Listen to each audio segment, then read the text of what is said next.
Hello बच्चों, AOD का ये लास्ट वीडियो है। इसके अंदर हम ये समझने वाले हैं कि एक फंक्शन अगर नॉन मोनोटोनस रहेगा किसी इंटरवल के अंदर, जनरली उसका डोमेन, तो जब नॉन मोनोटोनस होगा तो फिर उसमें क्या होगा। नॉन मोनोटोनस का क्या मतलब हो गया, फंक्शन अपना नेचर चेंज करेगा। जैसे हमने वो 7 नेचर किए थे, उन 7 में से एक से ज्यादा नेचर आएंगे किसी फंक्शन के। जैसे एकदम देखो सिंपल एग्जांपल दूं आपको, तो मोनोटोनस फंक्शन के एग्जांपल दो तो e रेज़ टू x हो गया, 2x प्लस 3 ln x। ये सब मोनोटोनस फंक्शन है अपने पूरे डोमेन में। e रेज़ टू x का ग्राफ आप जानते हो, concave up increasing, 2x plus 3 का लीनियरली इंक्रीजिंग, ln x का कॉनकेव डाउन इंक्रीजिंग। तो पूरी जिंदगी में बोले तो पूरे डोमेन में इनका एक ही नेचर है। लेकिन ऐसा तो नहीं है ना हर फंक्शन ऐसा ही हो पूरी जिंदगी में एक ही हो। कई फंक्शन ऐसे ऐसे भी होते हैं जो अपना नेचर चेंज करते हैं एक्चुअली, तो उससे नॉन मोनोटोनस फंक्शन बोलेंगे हम लोग। तो यहाँ तक की चीजें तो हम पूरी डिस्कस कर चुके हैं। अभी हम नॉन मोनोटोनस फंक्शन की बात करेंगे। तो ये मोनोटोनस और नॉन मोनोटोनस की बात करें तो साइन एक्स हो गया, एक्स स्क्वायर हो गया, mod x and so on. बहुत सारे फंक्शंस बोल सकते हो एक्चुअली, एक्स क्यूब को भी बोल सकते हो। तो इसमें आप देख सकते हो एक कुछ जगह पे साइन एक्स को देखें तो 0 टू पाई बाई 2 में ऐसा शेप है इसका, तो कॉनकेव डाउन इंक्रीजिंग बोलेंगे। फिर पाई बाई 2 टू पाई में ऐसा शेप है, तो कॉनकेव डाउन डिक्रीजिंग फंक्शन बोलेंगे। फिर पाई टू 3 पाई बाई 2 में ऐसा शेप रहता है साइन एक्स का, तो उसे हम कॉनकेव अप डिक्रीजिंग बोलेंगे। फिर 3 पाई बाई 2 टू क्या बोलते हैं 2 पाई में ऐसा शेप रहेगा उसका, तो उसे हम कॉनकेव अप इंक्रीजिंग फंक्शन बोलेंगे। फिर तो ये चीज बार बार उसमें रिपीट होते रहती है। तो can see non monotonous function में क्या हो रहा है, नेचर चेंज हो रहा होता है। जो 7 नेचर बताए उनमें से एक से ज्यादा नेचर उसके पूरे डोमेन में आएंगे। तो जब एक से ज्यादा नेचर आएंगे तो क्या इंटरेस्टिंग रहेगा, नेचर को तो जज करना हमने सीख ही लिया। आपके लिए इंटरेस्टिंग क्या रहेगा, वो पॉइंट जहां पे वो नेचर चेंज कर रहा है। जैसे साइन एक्स में pi by 2, pi 3 pi by 2, तो इन पे नेचर चेंज जो कर रहे हैं वो हमारे लिए इंपॉर्टेंट बातें हैं। उन्हीं को एक्चुअली क्रिटिकल पॉइंट्स बोलते हैं।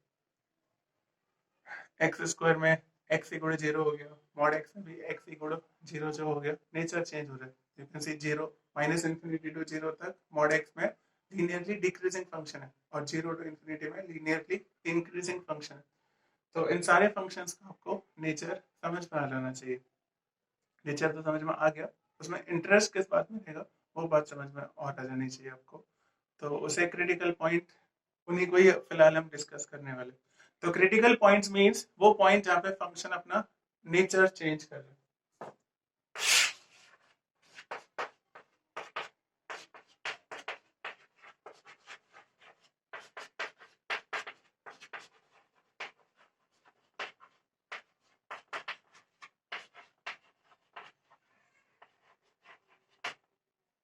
तो ये क्रिटिकल पॉइंट्स का मीनिंग है। लेकिन अब देखो ये चैप्टर क्या है, एप्लीकेशन ऑफ डेरिवेटिव। तो डेरिवेटिव से तो हम हर बात को कनेक्ट करेंगे। तो देखो डेरिवेटिव का क्या होगा, नेचर अगर चेंज हो रहा है तो एफ या तो देखो मोनोटोनिसिटी चेंज होगी या फिर कॉन्केविटी या फिर दोनों। तो मोनोटोनिसिटी चेंज होगी तो क्या होगा, डेरिवेटिव पॉजिटिव होगा तो बाद में नेगेटिव होगा, नेगेटिव होगा तो बाद में पॉजिटिव होगा, ये जीरो होगा एंड सो ऑन। तो डेरिवेटिव का साइन चेंज होगा पक्का से। तो साइन चेंज हो रहा है तो क्रिटिकल पॉइंट पे क्या होगा, या तो जीरो ही होगा या फिर शायद नॉट डिफाइन हो बेसिकली। तो एफ डैश एक्स जो है वो या तो जीरो होगा या फिर नॉट डिफाइंड। आपके ज्यादातर क्वेश्चन जो जेई में आएंगे वो एक्चुअली जस्ट जीरो से ही हो रहेंगे ज्यादातर क्वेश्चंस। कुछ रेयर क्वेश्चंस में नॉट डिफाइंड वाले केस भी आ सकते हैं, जो कि आपको ग्राफ के फंडेज हो तो पहचान जाओगे। लाइक मॉड एक्स हो गया या mod of x square minus 5x plus 6 से तो आप तुरंत पहचान जाओगे कि कहाँ प्रॉब्लम हो रही है, 2 या 3 पर हो रही है। तो तुरंत बोल दोगे कि अच्छा ये तो क्रिटिकल पॉइंट्स है ही। तो ये दो क्रिटिकल पॉइंट हो गए। एक्चुअली एक और क्रिटिकल पॉइंट रहेगा, एक और चीज रहेगा मतलब क्रिटिकल पॉइंट, पर उसे जेई में जनरली कंसिडर नहीं किया जाता फॉर ऑब्वियस रीजन। एक तो वो बहुत ऐसा बड़ा चेंज नहीं आपको दिखाई नहीं देगा, हल्का सा चेंज है वो। दूसरा उसके मैथमेटिकल कंडीशंस में ना बहुत अजीब सी आ रहेंगे जो हैंडल करना मुश्किल हो जाता है एक्चुअली। अच्छे क्वेश्चंस में इजी में तो कह रहा बोल दो, पर थोड़े तगड़े क्वेश्चंस में it is difficult to handle. तो एक्चुअली एक और कंडीशन है, और वो कंडीशन एक्चुअली ये है क्योंकि कॉन्केविटी चेंज होगी तो F double dash x positive negative से चेंज करेगा तो क्या होगा, जीरो ही होगा उस पॉइंट पे, तो ये भी रहेगा। पर इनके साथ एक्चुअली सौतेला व्यवहार किया जाएगा, इनको इग्नोर करना होगा आपको, मतलब you are not suppose to consider them in जे।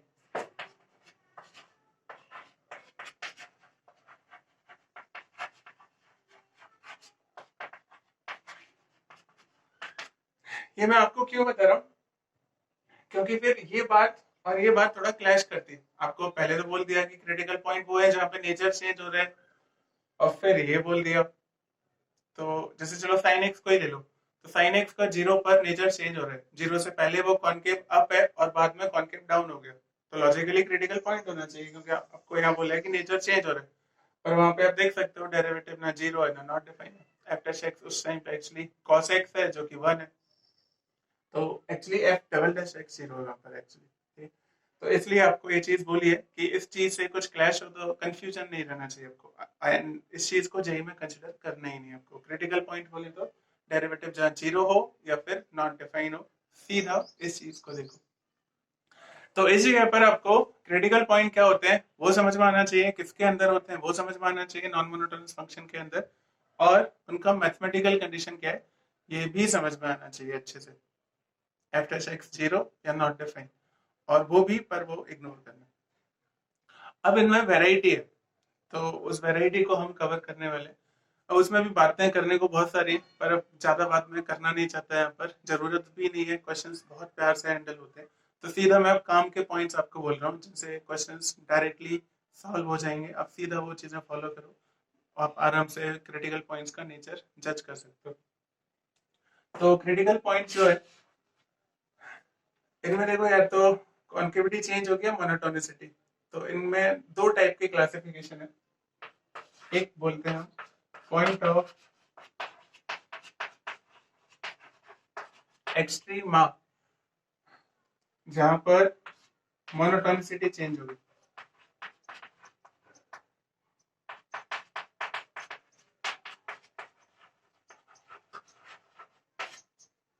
तो पॉइंट ऑफ एक्सट्रीमा पे मोनोटोनिसिटी चेंज होगी। एंड दूसरा है पॉइंट ऑफ इन्फ्लेक्शन,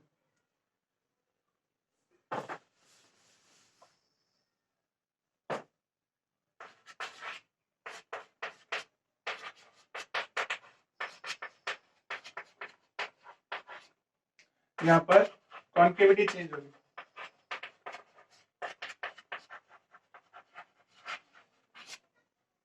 तो नेचर देखो दो ही थे अपने, एक मोनोटोनिसिटी एक कॉन्केविटी, और यहाँ भी नेचर चेंज हो रहा है, उन पॉइंट्स की बात कर रहे हैं, तो मोनोटोनिसिटी चेंज होगी, वो चेंज होगी तो उसे पॉइंट ऑफ एक्सट्रीमा बोलेंगे, या कॉन्केविटी चेंज होगा वो चेंज होगा तो उसे हम पॉइंट ऑफ इन्फ्लेक्शन बोलेंगे।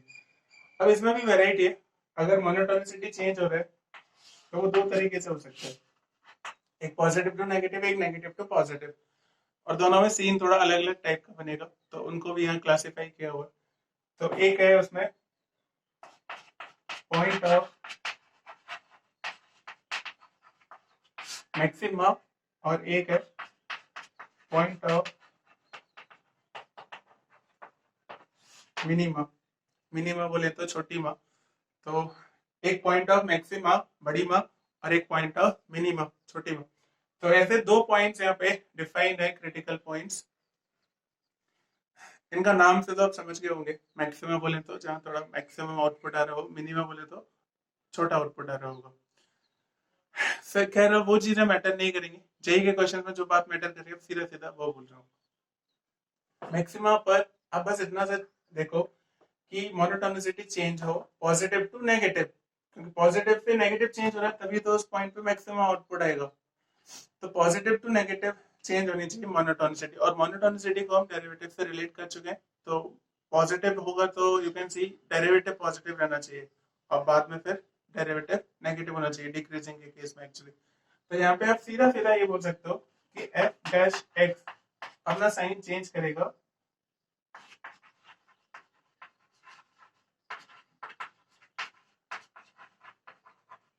From positive to negative. तो मैक्सिमा से रिलेटेड कोई भी क्वेश्चन हो, अब जस्ट इतना याद रखो, आराम से होते हैं। आगे कुछ डबल डेरिवेटिव की कंडीशंस है पर वो काम में नहीं आएंगे आपके, इसलिए उन्हें इग्नोर करो, ये वाली कंडीशन आप यूज करो। लाइक ऐसा होता है F dash C zero, F double dash C less than zero, उन्हें आप इग्नोर कर सकते हो, या समझना चाहो समझ भी सकते हो। आपको मोनोटोनिसिटी क्लियर रहना चाहिए, ये बात क्लियर रहनी चाहिए, आराम से कर सकते हो। मतलब मेन बात ये है, मतलब ये है तो मैक्सिमम होना ही है, no one can deny that. Next, point of minimum, इसका क्या मतलब होगा? एफ डैश एक्स जो है वो अपना साइन चेंज करेगा फ्रॉम नेगेटिव टू पॉजिटिव। तो इसमें आप बस ये ध्यान रखो, पॉइंट ऑफ मिनिमम है कि derivative will change its sign from negative to positive. और याद भी आराम से रख सकते हो, देखो शेप ऐसा बनना चाहिए, तो पहले नेगेटिव बाद में पॉजिटिव होना चाहिए डेरिवेटिव का साइन। और इसके केस में आप बस ये ध्यान रखो कि F dash x will not change its sign।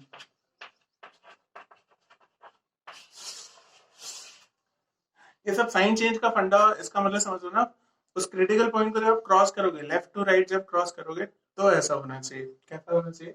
अगर वो पॉजिटिव टू नेगेटिव हो रहा है तो मैक्सिमम बोलेंगे लेफ्ट टू राइट जब आप क्रॉस कर रहे हो, और डेरिवेटिव का साइन अगर लेफ्ट टू राइट क्रॉस जब आप कर रहे हो उस पॉइंट को, क्रिटिकल पॉइंट को, और डेरिवेटिव का साइन तब नेगेटिव टू पॉजिटिव जाए, तो उसे हम पॉइंट ऑफ मिनिमम बोलेंगे बेसिकली।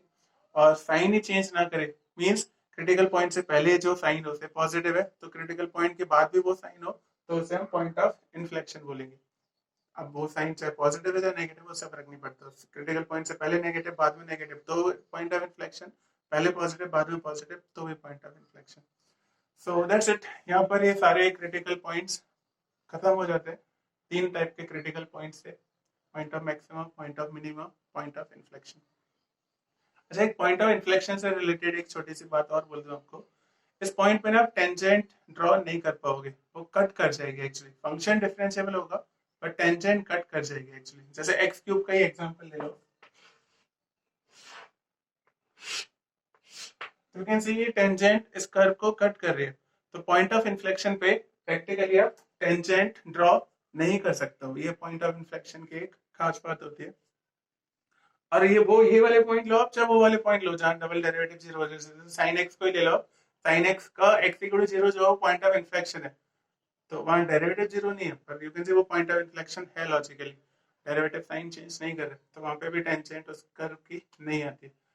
तो जैसे कई लोग ऐसे सोचते हैं कि डिफरेंशिएबल है तो टेंजेंट आनी ही है, उसका एक्सेप्शनल केस है। मतलब ये पॉइंट ऑफ इन्फ्लेक्शन का ब्यूटी है कि डिफरेंशिएबल होने के बावजूद भी आप टेंजेंट ड्रॉ नहीं कर सकते एक्चुअली। तो डिफरेंशिएबिलिटी अलग है, टेंजेंट ड्रॉ करना अलग है। मतलब कई लोगों के दिमाग में बैठा रहता है कि टेंजेंट आ रही है तो डिफरेंशिएबल रहना ही है, डिफरेंशिएबल है तो टेंजेंट आना ही है। वैसा नहीं है कुछ एक्चुअली, इसमें वो बात थोड़ा डिबेटेबल हो जाती है। कई लोग ऐसा बोलते भी है कि कई लोग इसी को ही टेंजेंट कंसिडर करते हैं, तो टेक्निकली नहीं करना चाहिए, क्योंकि टेंजेंट का मतलब होता है टच करने वाली लाइन, जो कट कर जाए उसे टेंजेंट नहीं बोल सकते। मतलब कुछ ऐसा है। दोस्ती का क्या फंड है, कोई आपके साथ जो भला करता है उसी को आप दोस्त बोलोगे ना, जो आपका फाइनली अच्छा चाहता है। भले ही आपसे कभी आपके भले के लिए थोड़ी बुरी बातें बोल दे, आपको डांट दे थोड़ा, वो चलेगा, लेकिन फाइनली आपका भला चाहना चाहिए वो। कोई ऐसा बंदा हो जो वैसे दोस्त बने पर धोखा दे दे, तो उसे दोस्त नहीं बोलोगे ना। अब तो कुछ वैसा हो रहा है यहाँ पे, इस लाइन ने काइंड ऑफ धोखा टाइप कर दे दिया, उसने उसे कट कर दिया एक्चुअली कर्व को।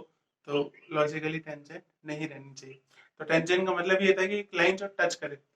तो कई लोग इसे टेंजेंट बोलते हैं, तो मैं उनके साथ तो अब इसमें डिबेट करना नहीं चाहूंगा। वो बोलते हैं, बोल सकते हैं बेसिकली, पर ये टेंजेंट है नहीं, मेरे हिसाब से नहीं है। So that's it. इस वीडियो के साथ ये पूरा क्या बोलते हैं एप्लीकेशन ऑफ डेरिवेटिव खत्म हो जाता है यहाँ पर completely. So that's it, that is all about application of derivative. Thank you very much.